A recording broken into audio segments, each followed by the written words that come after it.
I took a stroll downtown this evening when I heard music echo through the night. So I started running so I wouldn't be too late. In the neon light, what the music gon' reveal through the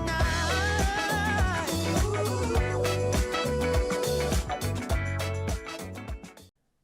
Welcome everyone to Coaching in Session. My name is Michael Rearden, and I'll be your mindset coach today. And today we're going to be talking about parenting, coaching, and maybe a little bonus. So you want to stay tuned for that. Of course, if you're new to the channel, make sure to like, comment, subscribe, and to always share the video and or audio with your friends and family. Now, one of the things I do as a coach, especially here in Coaching in Session, is to bring other coaches, to bring other people who have something to say. Now, I'm going to be ramping up the interviews. I'm going to be allowing other coaches, other people who are trying to make a difference, whether it be in their community or in the whole entire world, to have their voice heard. Because their voice is going to be something that is going to resonate with someone in the audience. Now, I understand that what I say, what I do, will resonate with people, but it's a better compounding effect if multiple people are saying the same exact things. We sometimes wonder, why do people do things? Is it because of habits? Is it because of routines? Or is it because of our peers? And if we look at statistics, we are going to be doing what people are doing. That's just human nature. We mimic. So when we mimic, we try to fit in. And when we try to fit in, we have an opportunity to not be ourselves. Because we might be trying to fit in with the wrong people, with the wrong crowds. So we need someone, a coach, a guide, a mentor, to help us understand something, that we can be unique and be accepted. We can be believed in. Though we have wishes in our life, though we have aspirations, it doesn't necessarily mean that everyone in the world is going to be on board for what we're trying to accomplish. So with that being said, understand that our journey together, your journey, is going to be something that you have to go on yourself. But just because you go on it yourself, it doesn't mean you can't have company. It doesn't mean you can't ask for directions. It doesn't mean that you can't enjoy the time, living in the moment, spending time by yourself. Because being alone is not necessarily lonely. It can be empowering. And that's what I want to do. I want to empower you. And what better way to empower you than with my next guest on Coaching in Session? Tricia Roos, she is a coach, she's a parent, and she has a story to tell. Now, we get into parenting, coaching, and how that correlates to our children, but she has so much more. She is the author of When Wishes Change. And the book is going to be powerful in the sense of we all have wishes and desires in life, but sometimes things don't go our way exactly the way we thought. So we might be wishing and hoping for a certain outcome, but we might not get it. And now let's get into that interview with Tricia Roos and myself. We're going to be touching base on coaching, parenting, and what it is like to have coaches and parents working together to raise a child. Because if we have a coach and we have a parent who's nurturing and caring and loving and wants the best for their child, you would expect that child to be amazing. And we're going to get into that right now, so you don't want to miss this. Stay tuned. It took me way too long. Welcome, Tricia Roos, to Coaching in Session. How are you doing today? Good. How are you? Doing well. Thank you so much. So I read about you. You're a coach, mother, and you have an extensive background, I believe, in high school sports administration, something like that. Yeah. So for about 16 years, I was the head volleyball coach at a large private Catholic high school. And then my day job was the director of admissions. And so I really got to know every applicant applying to the school and just working with families to see if the school was the best fit. And then by the end of the day, I was down in the gym coaching volleyball. So I got to know kids a little bit more personal level when I was in the gym with them. Mm-hmm. And so you were doing that, and then you transitioned to being a like motivational coach. Yeah, sort of. So I left my job last year and I'd been writing a book. And so I really wanted to pursue public speaking Hmm. and getting my book out in the world. The book is called When Wishes Change. And so I started, doing some traveling and speaking locally here in Dallas. And that kind of started taking off at the same time of launching my book. And then, I knew I couldn't step away from volleyball completely. And so my role is a little bit different now. I'm the director of coaching at a large volleyball club here in Dallas. And my main job is to really coach coaches. And so many Hmm. coaches come in to the profession really eager and excited to coach, but they're young and they don't have a lot of experience. And so I start off with a conversation to get to know them a little bit more and to try to figure out what their coaching style is. And then we, start formulating kind of who they are as a coach and helping them to be the best that they can be. Hmm. And what would you say is some of the biggest hurdles you have to deal with when you're coaching these coaches? For example, is it a knowledge based type of thing where they just don't know what it takes or the knowledge needed to run a team? Or is it more so they have to understand intrinsically like what these students are going through or what these kids are going through so they can say, okay, this person's going to be motivated if I do this? Mhm. So I think the main challenge is the fact that most people that get into coaching are transitioning from a stage in their life where they were a player. And Mm, so they actually have pretty good knowledge of the game, but that knowledge might be isolated to, like in volleyball, their specific position. And so they may know a lot about, whatever they did. Maybe it was being a setter, but knowing the game at a higher, like strategic level to coach all the positions. And then another part of that is, as a player, you just didn't understand the logistics and how much went on behind the scenes on the coach's end of planning and communicating with parents. And, on the side, they're always managing relationships with, the players on the team together, like the team chemistry as well as individual relationships. And so they really have to understand that they have to take a lot of time to get to know each player on their team and kind of the way they tick. And so a lot of people are like, well, this is who I am. This is the kind of coach I am. mm, And I'm like, well, that maybe works for some kids, but it may not work for all kids. Like maybe some kids are visual.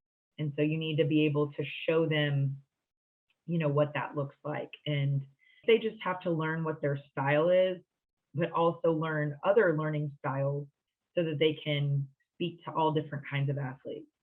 mhm. And do you think like their skill level is maybe making them think, well, if I can do it, you can do it? And I know sometimes when a new mind tries something new that they have never done before. So, for example, let's say a student is coming in to play volleyball and they never played volleyball. They don't know the positions. They don't know how to hit properly. They use their back of their arms, their like set of their forearms, and they're just hitting wrong. They're not getting the right direction. They're doing all these things incorrectly. Sometimes as a player, because I played volleyball in high school also, we might think that people should already know this. Like, this is common sense. You should know this, right? It's because we already had that experience. Do you find that coaches are like that, where they're coming in? I know this. This is common sense. You should know this too. So I think that the hardest age to coach is actually at the beginner stages because when you are teaching how to pass and hit and set, you have to be able to break down that skill into 10 little mini parts and teach them how to move their feet first and then hold their platform and then understand how to break down a skill. So, kind of like what you're saying, if you have played at a high level, you're like, you just put your hands together and pass. Why is that so hard? But they have to learn the footwork, they have to learn the movement, they have to learn all the little tiny steps to get there. But, the thing about players being coaches is they do have the knowledge of the game, but you really have to explore the understanding of that coach at a deeper level. And so Mm, sometimes they really get it, they understand how to break it down, and that makes sense to them. And sometimes they don't. But for me, I always try to find the strength in that coach. And so we have had player coaches that played at a very high level, and their strength is coaching older girls. They're mm, better at coming into a 17 team or a 16 team because maybe they're not good at breaking down passing, but they're really good about strategy on defense or on offense. And Mhm. that's what those girls need. And then other people come in and they're like, yeah, I totally understand the mind of a third grader and, all the intricacies of teaching passing and breaking it down. And you're like, okay, let's talk with you about coaching a 10s team or an 11s team. And so I think everybody comes into it differently, even if you weren't a player. I think some of my best coaches that I've ever hired, some men in particular, maybe they came from a different sport, but they're just really good at teaching and motivating. And Mhm. so, as long as they're coachable and they're open to learning despite their experience, I think you just have to find the strengths of that person and find the best fit for them. Mhm. Definitely. And a little bit about me, I was a swim coach in college. So I did lifeguarding, I did swim coaching for ages 6 months all the way to teenagers. I even had some adults that didn't know how to swim that were like the parents of the kids. And they'll say, Mike, can you teach me how to swim? I said, sure. What I noticed in the beginning was I didn't know how to break things down. Even though I was going to school for education, I was doing all this book knowledge on what it is to be a teacher. I didn't have the practical experience yet working with the children, working with a classroom. I didn't have that experience. So I would take the knowledge that I knew and say, well, come on, guys, this is easy. But I had to break it down to the micro level, baby steps, right? Just small chunking blocking for them to say, okay, this is what we do. And in the beginning of my swim career, was able to teach kids how to swim, but it wasn't as effective in my last year of teaching because I have learned the ABCs of swimming.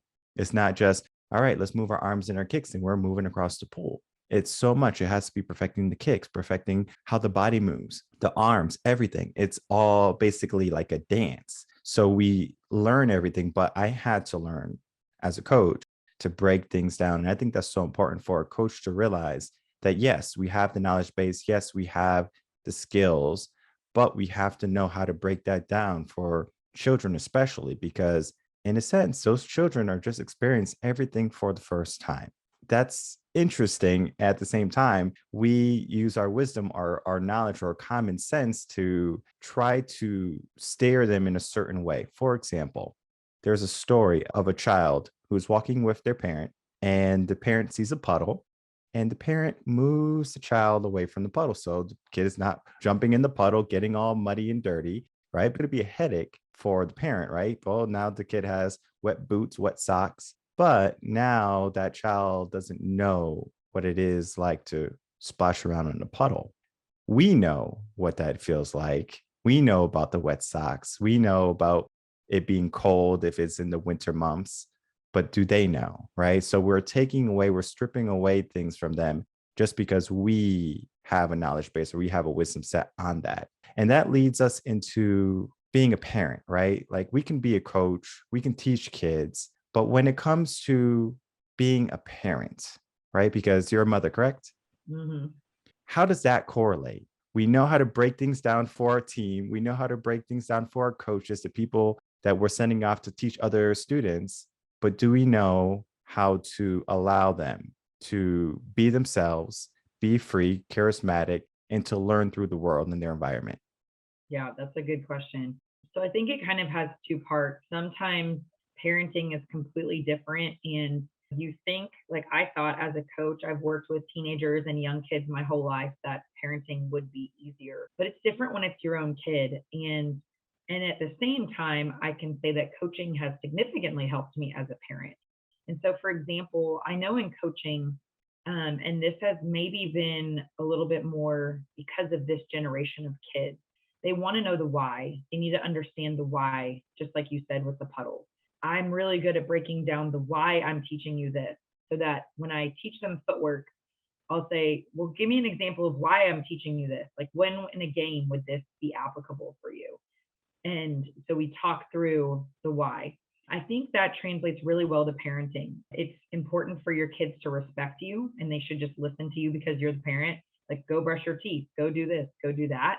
But I do find that with parenting, just like coaching, I explain to them the why. So I'm not just making you brush your teeth every morning because I'm the boss and I'm telling you to. let's talk about what could happen to your teeth and cavities and all the terrible things that could happen at the dentist office if we don't brush our teeth. Well, when you explain that to a kid, they're like, oh gosh, I don't want to go to the dentist and have to get cavities filled and have to get shots or any kind of pain. And so it's not as much of a problem if you understand the why.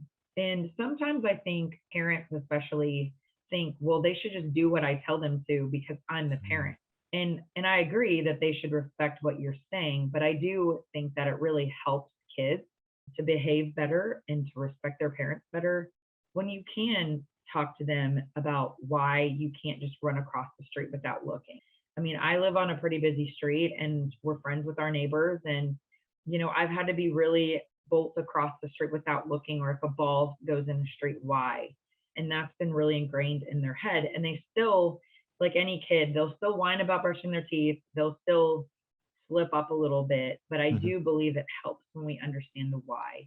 One thing I will say is, like, my son is 11. He plays flex baseball. And so it's not volleyball, but it is a competitive sport. And there is a fine line as a parent who knows how to coach, because I can find myself coaching my child in the car afterwards or on the way to the game.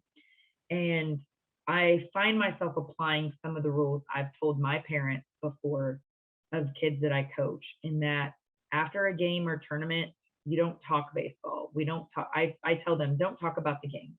Just tell your kid you love them and they played great, win or lose, because they need to know that first and foremost, you love them no matter what.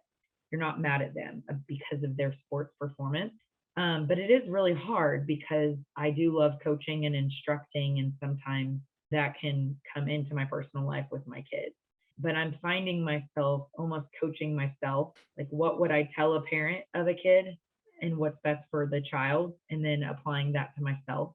It'll be interesting because my daughter just turned 6 and she really wants to play volleyball. I'm not forcing it on her, but she is interested. But I'm really trying hard to be a parent in those situations and not to try to be a coach. hmm There's a difference between a parent and a coach. For example, I played elementary basketball. I had a coach, Coach Jackson, right? Great guy, kind, but he was tough, right? He had high expectations for the team. If my dad was the coach in elementary, would I have pushed myself the same way I pushed myself for Coach Jackson? The answer is no. I wouldn't have. I know me. I wouldn't have that. Oh, it's just dad, right? So I'm not going to push myself. I want to talk to you about the importance of a coach, right? Important of a mentor, a teacher per se, for your student to look up to, because mom and dad is mom and dad. And when a kid looks at mom and dad, they know sort of what they can get away with, right? Especially if they have tested the waters and they realize, oh, this actually works.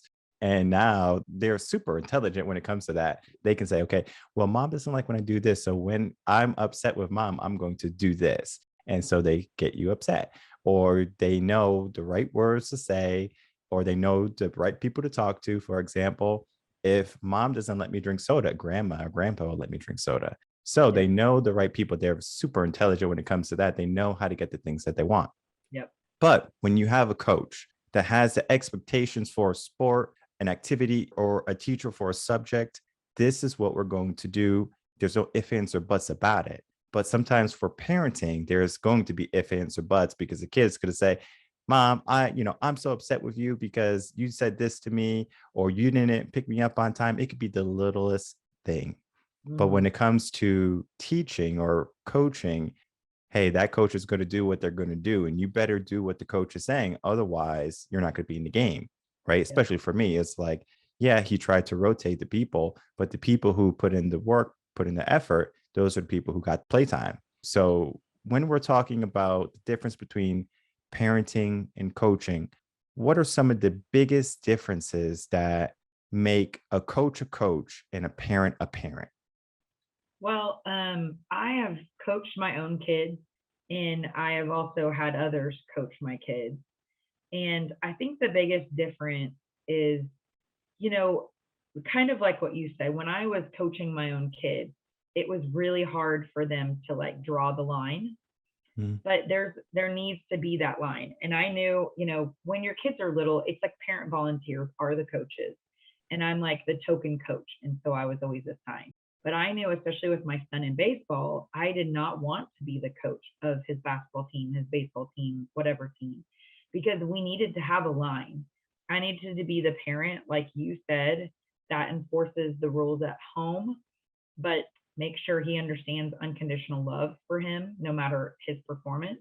And the coach needs to have the rules of the team and a different kind of love for him as an athlete and be able to push him and challenge him.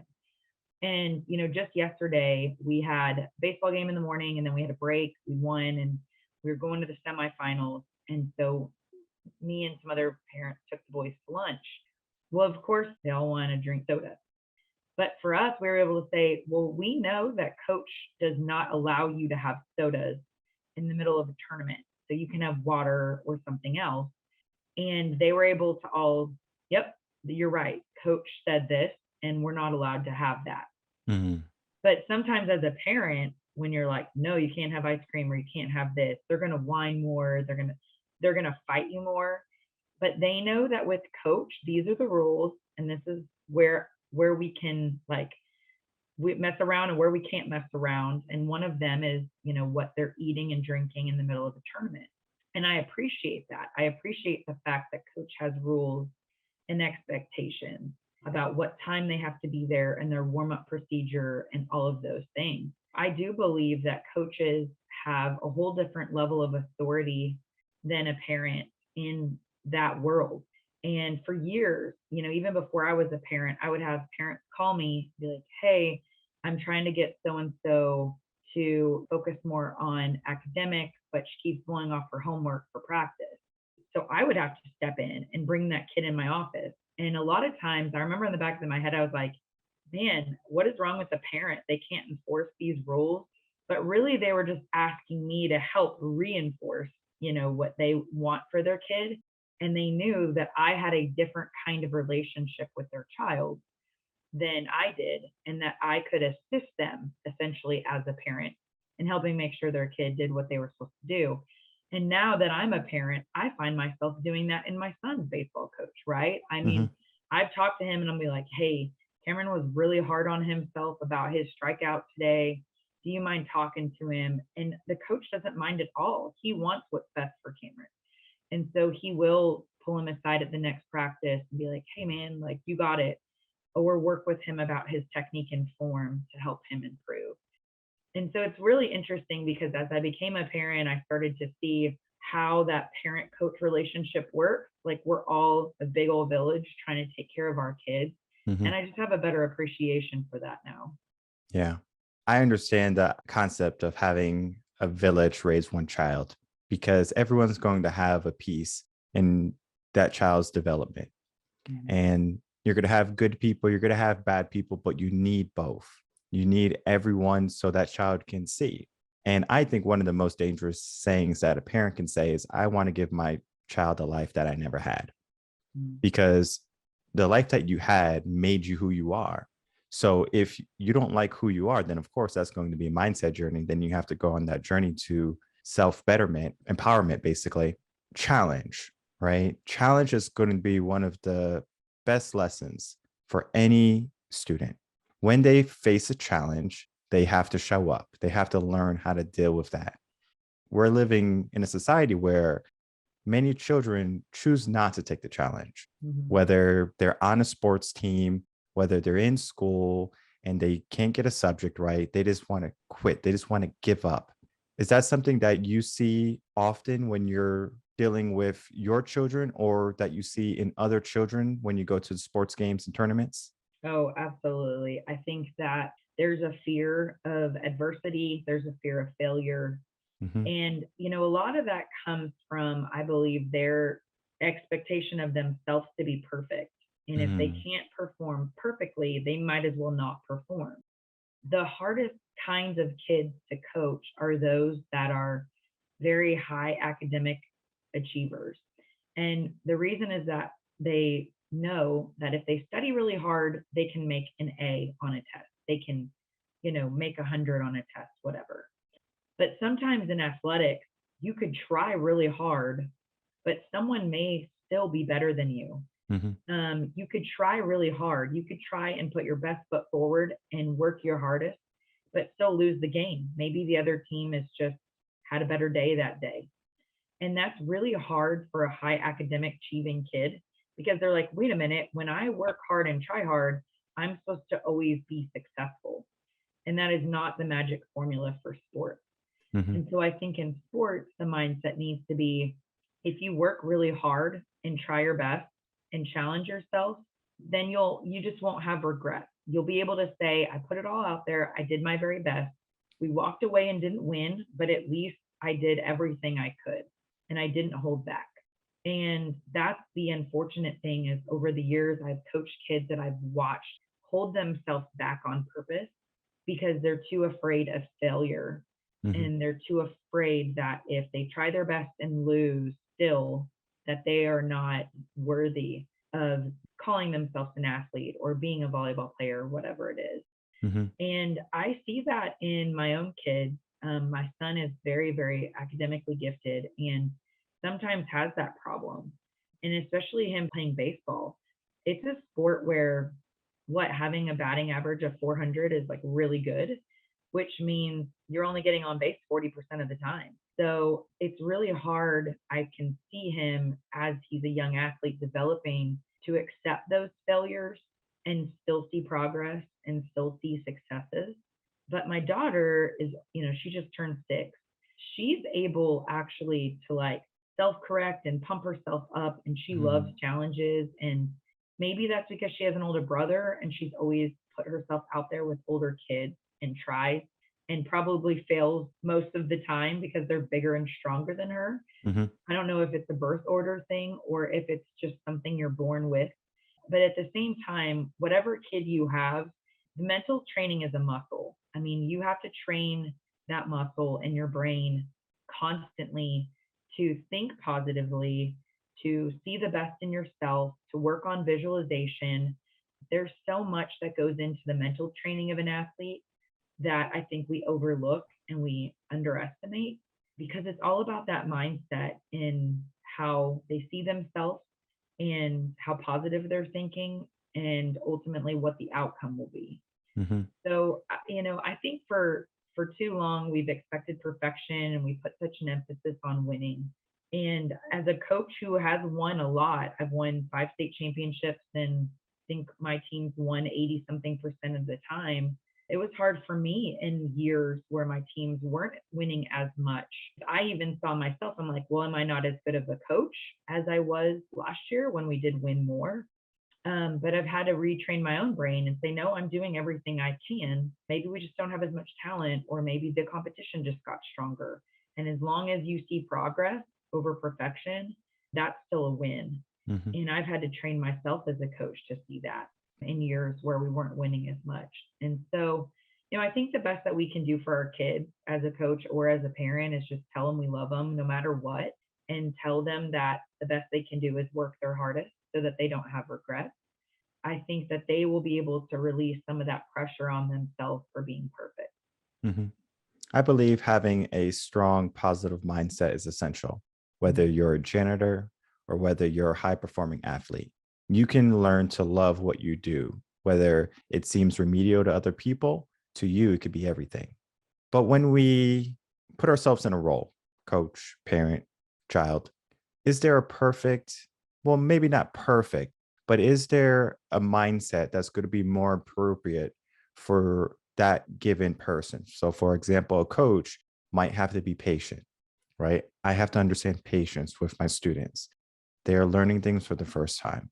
A parent might have to learn or have the mindset of my child is, yes, the love of my life, and I'm going to love them unconditionally, but I want to be a good example for them. And since I have to have a good example for them, I have to make sure I show up too, right? So parents are just not doing negative things, right? So we won't go into the negative things, but just think of negative aspects of life, behaviors, habits, etc. So a parent has to understand that, saying, okay, I can't show my kid this because if I'm showing them this, then they're going to replicate it, whether when they're in their teen years or when they're adults, right? Because they learned, oh, well, mom did that, dad did that. It must be okay. Then we go into the mindset of a child. We have someone who might be fearful of putting themselves out there, failing. They might be ambitious, outgoing, right? They might be super brave and jumping off sofas, and they are fearless. That's a good mindset to have. But those children who have this fearless type of mindset eventually learn fear, right? And they say, ooh, I got hurt. That doesn't feel good. I don't want to do that anymore. I want to touch base on the three topics we talked about: coaching, parenting, and children, and the strongest mindset.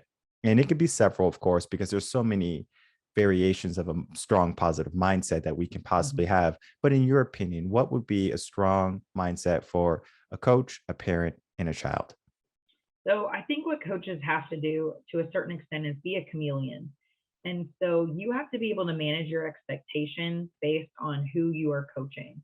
And so whether they're beginners and the emphasis is just on progress and not winning, like making sure you're managing those expectations and being a good example to the kids. Like, hey guys, we're not like my daughters, they when they started soccer at like 3 or 4, we don't keep score.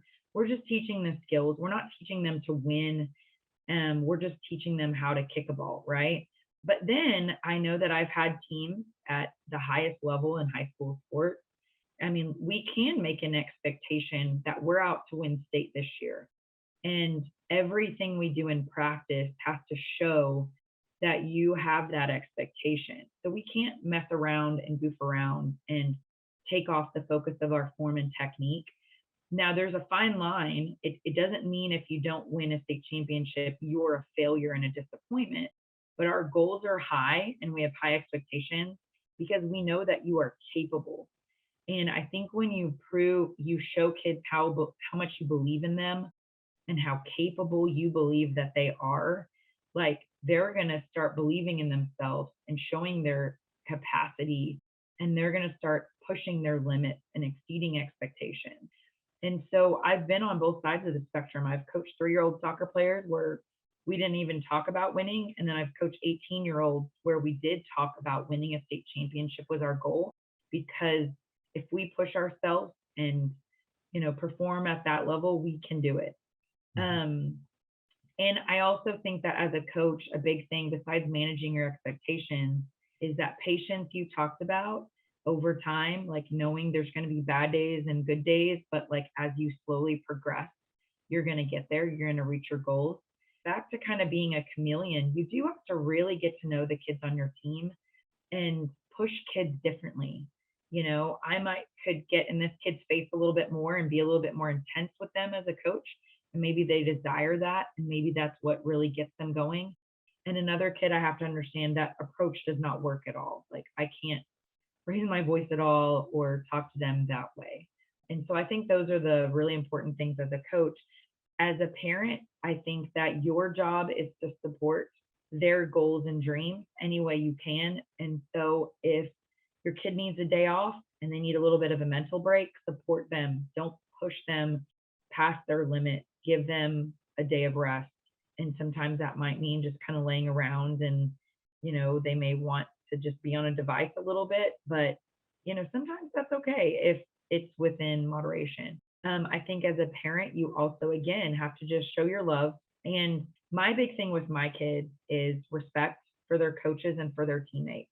And I could care less if you just hit a home run, if you, chunked your bat and you didn't high five your teammates or you acted inappropriate when you did something good. That means more to me than your successful action of a home run.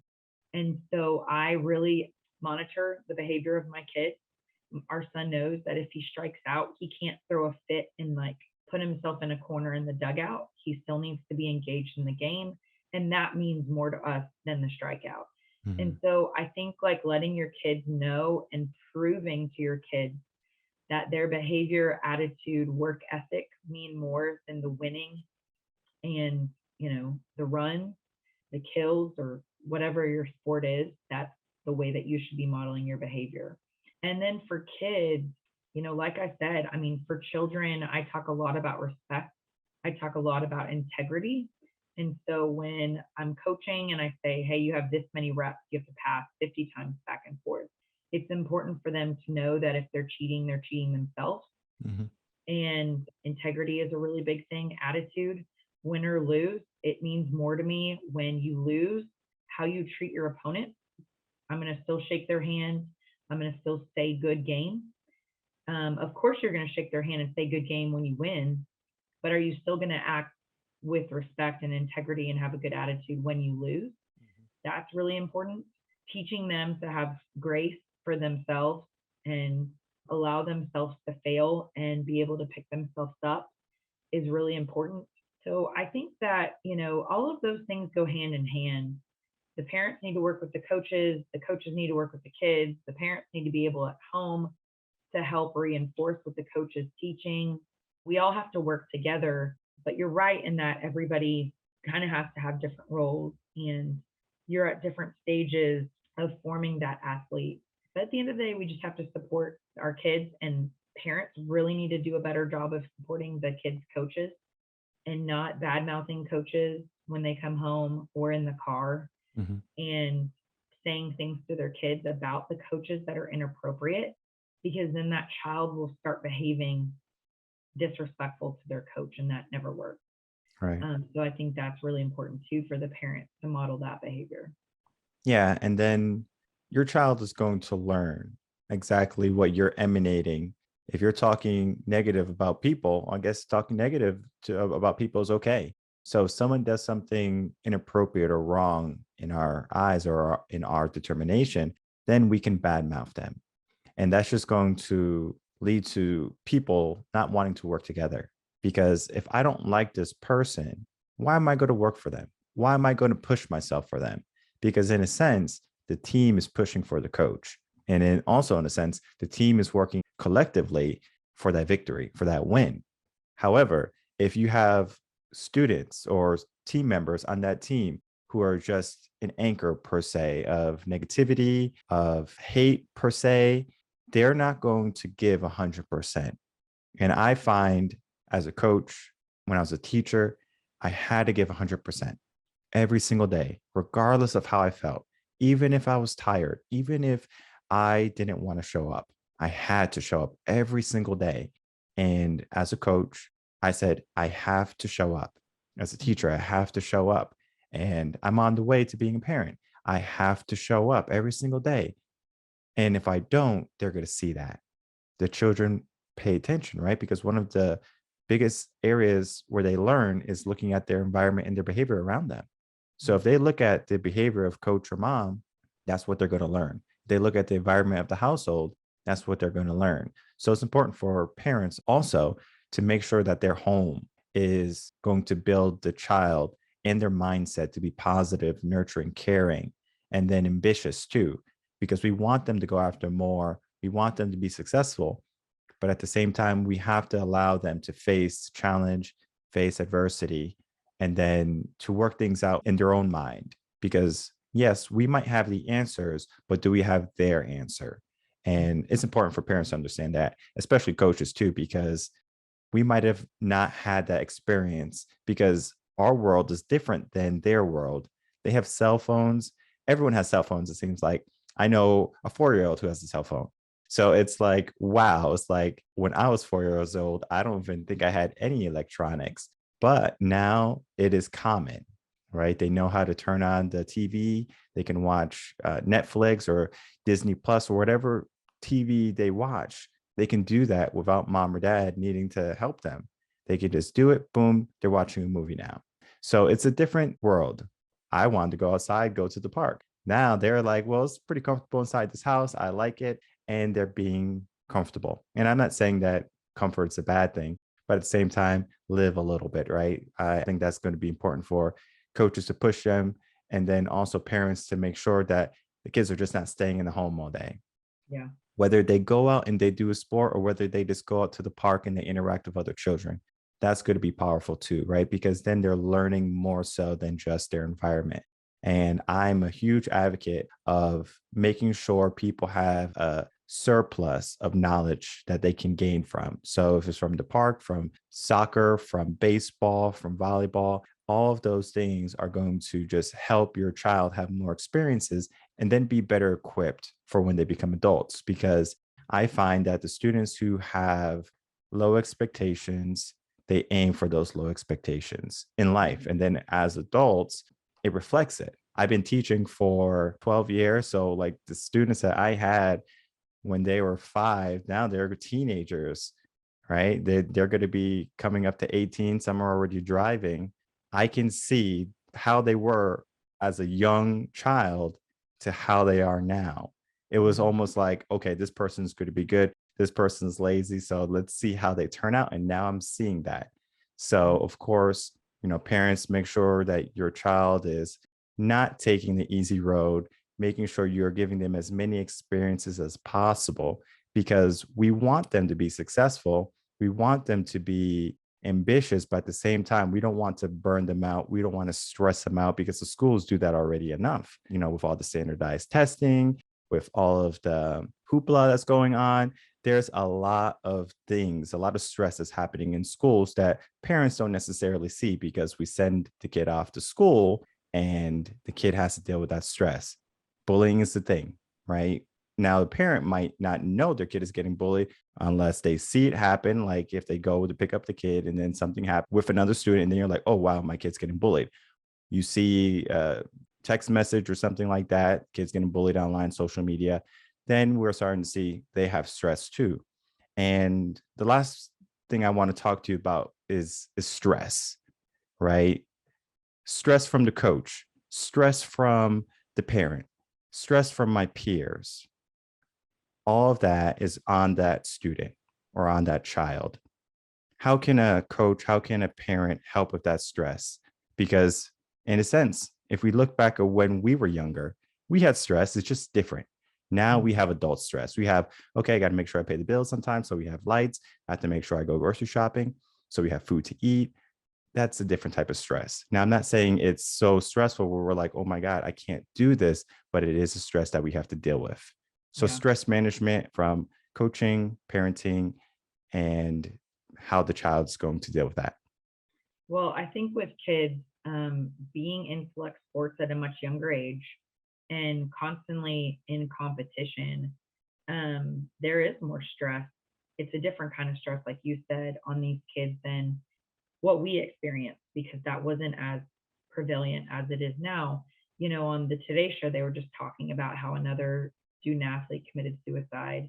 And there's been several in the last month. There was a guy on the Today Show last month that talked about that how stressful it's been being a college athlete and performing and having the expectations. They also talked about how fan behavior and social media has really inflicted this extra stress on athletes, because you could go on social media after a huge basketball game and the guy that missed the winning shot just gets reamed about what a terrible person he is, right? And I'm sure he was trying his best, and that's not fair to these kids, that they're seeing adults talk bad about them and they're being talked bad about on TV and whatever.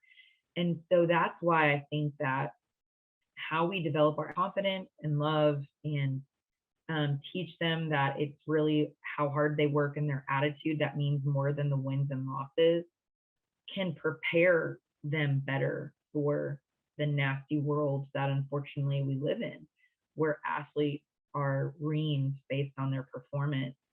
And they're just human beings. They're normal people that work their hardest and they put a lot of hours and time in. And there's a lot of documentaries, on Netflix about athletes because of that have had mental breakdowns, kind of like the Simone Biles thing, right? Like mental toughness was brought to the spotlight again because she was just almost completely lost mentally and couldn't perform. And I think it's really sad, but it's kind of hard, because if you don't provide your kid opportunities to fail and to feel some stress and to battle through adversity their whole life, and you just stick them in a bubble, they will have something come up in their life that they will not be able to handle very well. And so I do believe that introducing them to sports in particular at a young age is healthy because they have to work with their teammates and learn teamwork, and they have to learn how to succeed and fail and win and lose with grace and integrity. But if we lose sight of what's really important as we're teaching them, it's going to come around eventually. And it's not going to come around in a good way. They're going to have mental issues with depression or anxiety. They're going to find themselves in situations where their entire identity is in the sport and they don't see who they are as a human being without that sport. That happens a lot with athletes that get injured. As soon as they tear their ACL, they are depressed and have anxiety because all they knew was themselves as a football player. And they didn't identify as anything else in their life. And they have to figure out who they are. And that's not okay. I mean, we need to teach them their identity at a young age. It's not just the sport or as an athlete. So I think that, it's a double-edged sword because stress is part of life and we can't avoid it. I mean, we're going to be stressed in some point of our life professionally, in our work environment or our family environment. And sports can be a healthy way of learning how to deal with stress. But it's all in how we're developing them when they're young. And I think that's where we need to put the focus. Yeah, definitely. Parents are going to play a key role in this because if you have a parent who's going to have high expectations for that child is going to show up. But at the same time, of course, the stress, the anxiety is going to be there for that child. And it's going to depend on how they look at it, right? So they view a situation in a certain light. So if we look at what happened in the Olympics with Simone, right? She had that mental fatigue, that breakdown. But then if we look at someone like Venus and Serena Williams, they had a father who would push them every single day. Practice, practice, practice, practice. And they showed up, right? So we just have a different dynamic in people, right? I don't know Simone's parents, so I couldn't tell you anything about how she was raised. But in the movie King Richard, it gives a synopsis of kind of what happened. But if you do talk to Richard, you get a good understanding of what type of person or personality he is. He's a high-strung type of person where he's like, this is going to happen. It's like no ifs, ands, or buts. So the girls had to show up. And I find that when a parent says, hey, you have to, or teacher, if you have to show up, the kids rise to that challenge. They say, I got to show up. Mom said, I have to show up. I'm showing up. Coach says, I have to show up. I have to show up. Yeah. So they challenge themselves to show up rather than us not challenging them. Because if we don't challenge them, then they're going to say, okay, this is a breeze. Yeah. When we challenge them, then they show up. Yeah. So they have to have that. All right. So yeah, it could be stress because now they're thinking about, well, I have to show up every single day. And then I love what you said earlier. Of course, yes, we want them to show up, but then at the same time, we let them know that we still love them, that we still care for them. And I think that's so important for them to understand that regardless of the outcome, we got your back. We still believe in you. Just because of one issue, one game, it doesn't mean you're going to lose our trust. You're going to lose our love. And that fear of loss, I think, could be the reason why some people have that mental breakdown. They're just so afraid of losing what they had rather than learning at a young age. Yeah, I lost. It sucks, but I know I can get through it. I did get through it. Look where I am today. So they learn from that, right? From that experience. But definitely all great topics, all great things that we talked about. Any final words? And then also please tell people where they can find you. I've learned so much as a parent, coaching my own kids and raising my kids and watching them be coached by others and coaching other people's kids. And at the end of the day, it really comes back to just teaching them the right way to deal with adversity and being respectful, having a great attitude, working their best. If you lose and you struck out 3 times yesterday, what do you need me to do for you, buddy? Do you want to go out in the backyard and hit together? Do you want to talk to your coach? Do you want to set up a meeting to see if there's something he has advice for? I mean, instead of giving up, what can we do to support you and help you? And also listening. I mean, I've had so many kids tell me, I hate this sport. I want to quit, but my parents won't let me. They say I have to play in college and they will not like me anymore if I don't play volleyball. I mean, I've heard things like that. And parents have to listen. We have to, and coaches, you have to listen, and kids have to listen to yourself. Like, do you really love this sport and have a passion for it? Or do you see other ways that you could find joy and happiness in your life? Because we only have one shot at life. And if you're miserable and you hate a sport, like, find something that makes you happy. Like, don't feel pressured to have to do anything. And find me. I do have a website. It's just triciaroos.com. It also, you can get to it by going to whenwisheschange.com. But I do consulting. I do coaching. I have my book available. And actually, my book is about a wish changing in my life and finding my way to happiness and seeing light and hope through a really tragic situation. I had a daughter that died in 2015, and we knew during pregnancy that she would not survive. But I was given that news, and I had a choice. I could wallow in like disappointment and just sit around and be sad, or I could try to find the best for my situation. And that's what I tried to do with all of my heart. And I think it's a really applicable message to a lot of people too. Allowing your wishes to change and finding hope in any situation that or circumstance that comes your way. So that's where you can find me, and my contact information is on the website. So love to hear from, I love hearing from people all over the world that have questions about coaching or consulting or my book or any of my speaking, anything. All right, perfect. All right. Thank you so much, Tricia, for spending your morning with me. And of course, everyone, you have all the descriptions below where you can find her.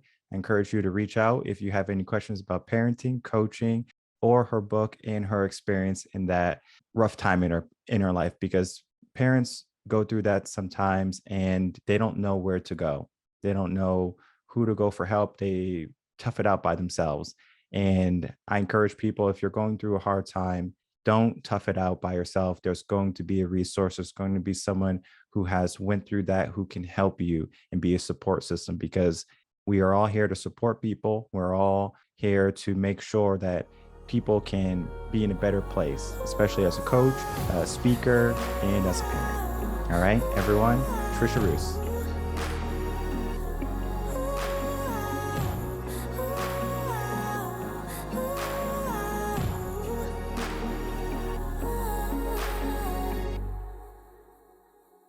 This book is going to be helpful for anyone going through traumatic experience.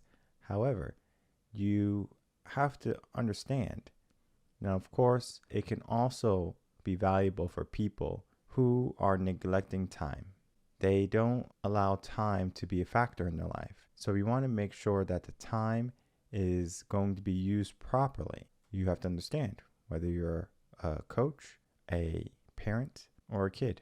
You have a certain amount of time. Time is not infinity. So we only have one life.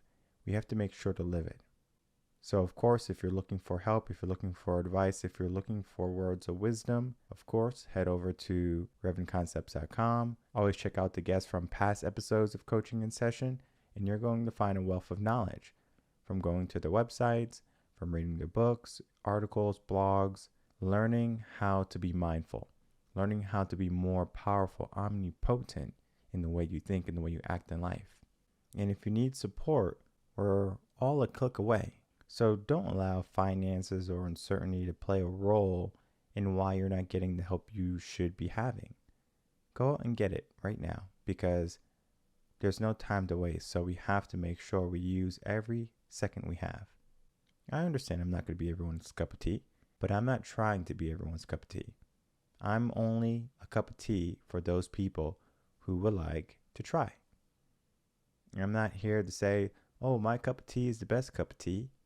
Yeah, I can say that, and it has a lot of validity behind it, but at the same time, I understand people. Just because I like a certain color doesn't mean you have to like my certain color. Just because I have a certain belief doesn't mean it has to be your certain belief. Just because I tell you things in a certain way doesn't mean you have to accept the things that I say in a certain way. You can find someone that resonates with you. And that's going to be important when you find a coach or mentor, Because if you don't have someone you can believe in, then you're going to find that you're not really pushing yourself past everything else. So you only need one person to believe in you, and it could be yourself. However, most times people lose that belief very easily. When a fear comes, when a failure comes, those types of things are going to be mitigated or taken away totally when you have a coach, when you have a mentor, when you have someone on your side. So of course, I encourage people to find someone to put on your side. We're going to continue to have more guest interviews with other coaches. And of course, find someone that works with you.